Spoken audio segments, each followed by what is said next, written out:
So, networking may have helped you meet some people who will let you know when their companies are hiring. But what's the first thing they asked you? Can you send me a resume? In this section, we'll introduce you to Bob. He's on a job search just like you. He's put together a resume highlighting all his accomplishments over the past 15 years. The only problem is, it's currently sitting in a stack of 100 other resumes waiting to be reviewed. With the help of our resume expert and author, Jay Block, we're going to transform Bob's crowded, poorly written resume into a dynamic, easy-to-read, one-way ticket to the job interview room. Hi, Jay. Thanks for joining us. Pleasure to be here. Jay is the author of 101 Best Ways to Land a Job in Troubled Times, published by McGraw-Hill. So, how important is a resume? The resume is critical, and for 5 reasons, truly. Number 1 is resumes help the candidate determine their value. Number 2 is that we've got to be talking about strategy. Are we using a recruiter? Are we going to be networking? So we've got to take a look at what are the strategies we're going to be utilizing so that the resume is aligned with that strategy. The third one is the most important in the end for you, and that is it gives you confidence. It takes your confidence level to a whole new level. The fourth reason is that it will open doors that normally wouldn't be open. And number 5, probably most importantly, is when they know the messages, they'll interview better. Looking at Bob's resume, what are your top 3 fixes? Number 1 is presentation. We need to make it more exciting, more inviting. Number 2 is that the information, once we've engaged the reader, has got to be compelling. And number 3 is that we've got to take a look at the specific deliverables, the results that this resume has got to communicate to an employer that you've done in the past that would be key indicators that you can do it in the future. After all, the only reason he's going to get hired, the only reason any job seeker is going to get hired is to produce results. So our job in the resume in the first 10 to 15 seconds is to be able to say, hey, and this is what I can do. This is what I can do better than my competition. This is what I bring to your company. This is why you should hire me. Looking at Bob's resume, it looks a little crowded. What would you do to improve the presentation? When we talk about white space and we talk about readability, that's real important. So if we utilize, for instance, this particular picture, get rid of this picture and add a graphic that we could find that says contribute. That becomes the theme of this resume.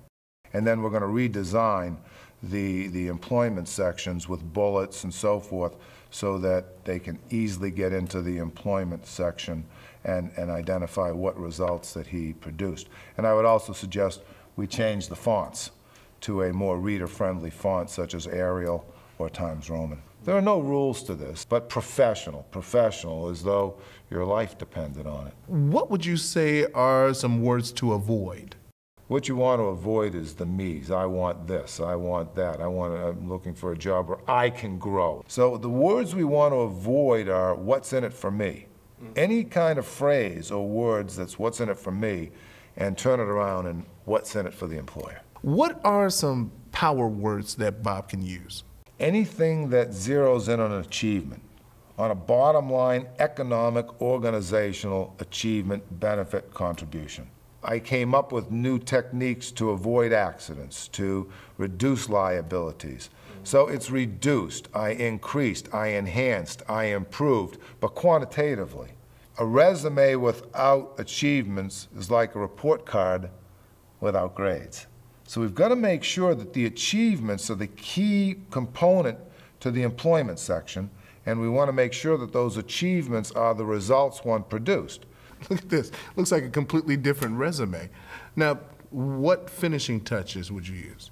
We are going to identify 6 to 8 skill sets that Bob brings to the table that would lead an employer to believe that he can produce the results. We've got to be talking about the contributions one can make, whether it's improve efficiencies or reduce expenses or improve cash flow or increase sales or meet organizational goals. So the key is to develop these 6 to 8 messages, identify these 6 to 8 messages.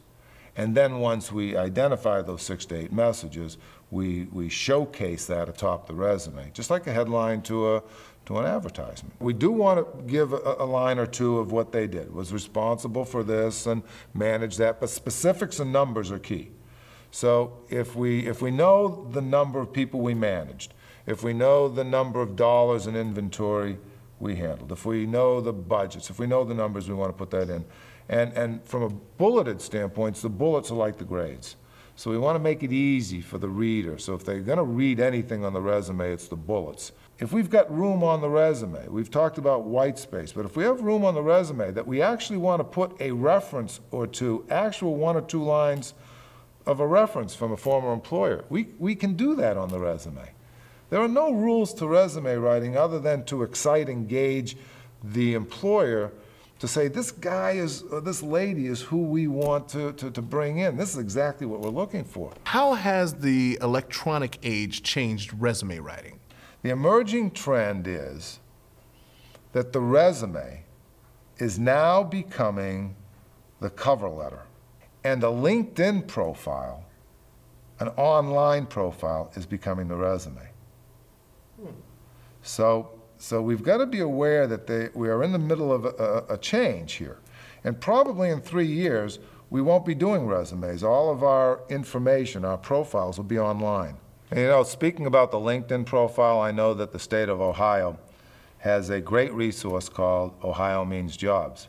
So once we have that LinkedIn summary, once we have taken the resume and put it online, we can also create a profile on Ohio Means Jobs. And again, another way to make our presence known and land a job. And in many cases, employers won't accept resumes any other way than electronically. So most people are uploading the resume to a job site or faxing them directly to an employer. Yes, well, and then cover letters today are changing as well. And there's 2 ways to do that. One is that you can include the cover letter as part of the email. So if they're uploading it and they're going to be sending it by email, so the email becomes the cover letter. If they in fact are going to send a cover letter, it should be part of the same file that the resume is. We don't want them to open up multiple files. People just have too much to read today. So today, cover letters have got to be kept short if you're going to write one. They do want the names of the people that we're sending it to. So if I'm sending it to Robert Smith, then I want his name and make sure I spell it correctly and the title and the company and so on. But today the cover letters have got to be real short. And then here's the key, 4 words: I respect your time. So a good cover letter might be, I'm applying for the position as accountant with your firm, know that I can produce extraordinary results, and then I respect your time and know that my value, ability to contribute, and past achievements are well documented on my resume. Now, I do suggest to most people that if you can, identify the hiring person and send a hard copy by mail, Federal Express, Priority Mail. So we want to communicate. This is really an art of communication and marketing combined. I mean, we don't leave any stones unturned. So we utilize as many options as we possibly can. Do you consider a job search marketing? Yes, but I'll tell you that I don't like the phrase job search, and it's about time in our industry we just take that word and get rid of it. And in the end, words create emotions. But more importantly, what we are going to do here is conduct a job campaign, not a job search. They're not going to be looking for this proverbial needle in the haystack for a job. They're going to identify the kind of jobs they want, the kind of companies they want to work for, the kind of people that might be able to steer them in the right direction, and a campaign is proactive as opposed to reactive. Selling is a positive marketing process. So we're not job searching anymore. Never, ever again. It's a campaign that we are going to control what we can control to get the results we want to get the jobs we want at the pay we deserve.